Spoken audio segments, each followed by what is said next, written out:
So I finally got to see The Boy and the Heron, and what the fuck? I don't know what the hell's going on in the most wonderful way. The Boy and the Heron is the brand new film from legendary animated filmmaker Hayao Miyazaki, the same man that made amazing movies like Spirited Away and one of my favorite animated movies of all time, Princess Mononoke. This was supposed to be his final film ever until he decided to say, I'm not fucking leaving! We will be getting more Miyazaki movies in the future, as long as, barring, acts from God, I guess. But for now, we do have this film, which I have some mixed feelings about, but ultimately, I think I really loved it after reflecting on it for a little bit. This is a movie that ended up being completely something different than what I was expecting. It ended up being something really kind of over the top and mind-bending, which I was sort of just expecting a really light-hearted Miyazaki film that had some good themes and some fantasy elements, but I ended up getting pretty much a lot of that, but at the same time, a lot of really confusing, metaphorical, A24 style storytelling that just, I don't know if I completely understood it. Maybe I'm just dumb. I mean, I am dumb. I'm not the smartest human being in the world, so maybe I'm just stupid and not meant for a film like this, but I didn't understand any of it, but let me get into it. So The Boy and the Heron takes place in post-World War II Japan, a setting that has become, something I'm seeing a lot in film right now. I mean, the newest Godzilla movie just had the same exact setting. It's a very interesting setting, and we follow this boy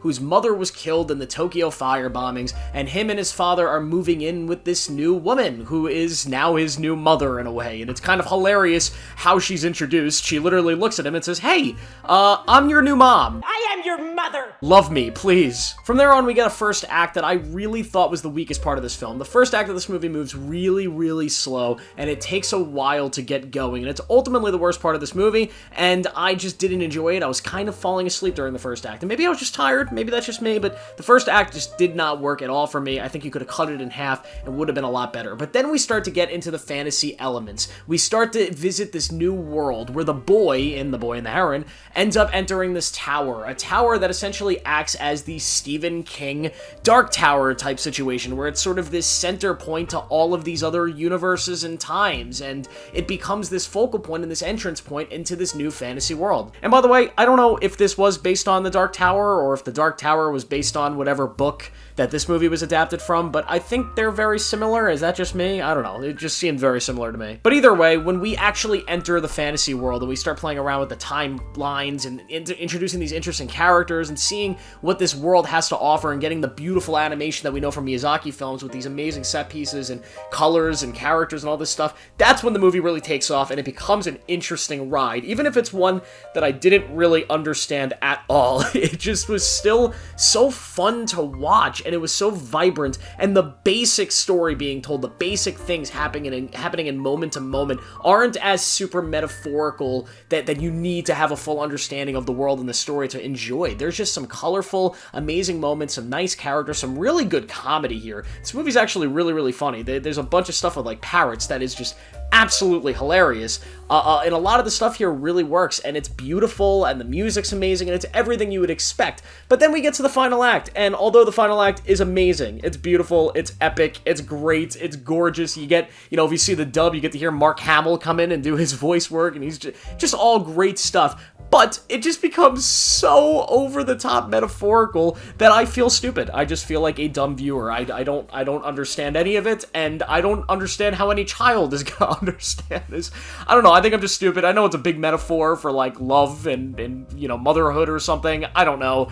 I really didn't think that hard about it, but it was really over-the-top metaphorical for something that I thought was targeted for kids. But then when it starts to make a little bit of sense, you start learning who some of the characters actually are. You start learning where they come from and who they were before and who they're gonna be. And you start learning a lot of these things. It actually kind of unintentionally becomes really, really funny. At least some of the lines that come by, some of the revelations, some of the dialogue. Like, there's some stuff that made me laugh that I don't think was supposed to make me laugh. And I wish I could talk about it here, but I don't want to spoil it. But if you've seen the movie, you know what I mean. The film also has a really weird final scene. Like, it just kind of ends. Like, I don't know how to describe it, but it literally just sort of cuts to credits in the middle of what feels like the ending, right? Like, you feel like you're getting to an ending and you're prepared for, like, a nice final emotional shot, and then it just starts rolling credits, and I thought that was weird, but it's not that big of a deal. And I will talk about the animation. I've touched on it a little bit. Yeah, the animation in this movie is absolutely stunning. It's top-notch. Is it the best animation ever? No, it's not even the best animation of the year. I think Across the Spider-Verse is maybe the greatest animated movie ever, but the animation in this movie is stunning. And if you like the Studio Ghibli style, if you like the Miyazaki style, if that's like your childhood and those are some of your favorite movies, this is probably going to be one of your favorite things of the year. Just, it's absolutely stunning from a visual point of view. There's enough emotion within the story that is really going to hook a lot of people. The music is beautiful. At its core, it's almost the perfect modern-day Miyazaki film,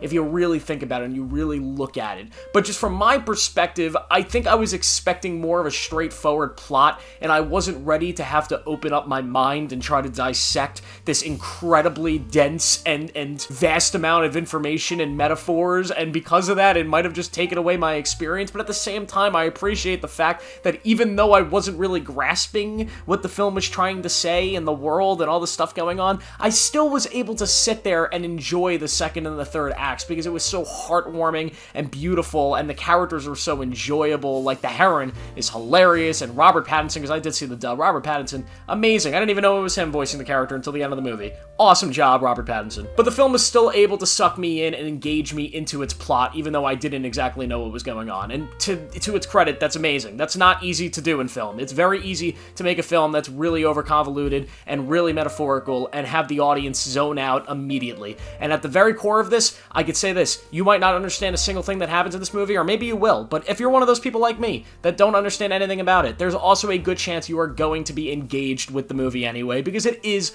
really well made, and it is an awesome, awesome movie that just has a very, very piss-poor first act, which is kind of funny, because the first act is the only one that's not, like, thematically confusing in a way. The first act is straightforward. It just kind of fucking blows. But overall, I really enjoyed The Boy and the Heron. I'm gonna give it a 4 out of 5. I think it's great. I recommend you see it. If you like Miyazaki, this is probably gonna be your favorite movie of the year. If you don't like animated Miyazaki movies, well, you might want to skip this one. But that's the video. Hope you guys like it. Make sure to subscribe, turn on notifications, click the video on your screen right now to see more of my content, and I'll see you in the next one.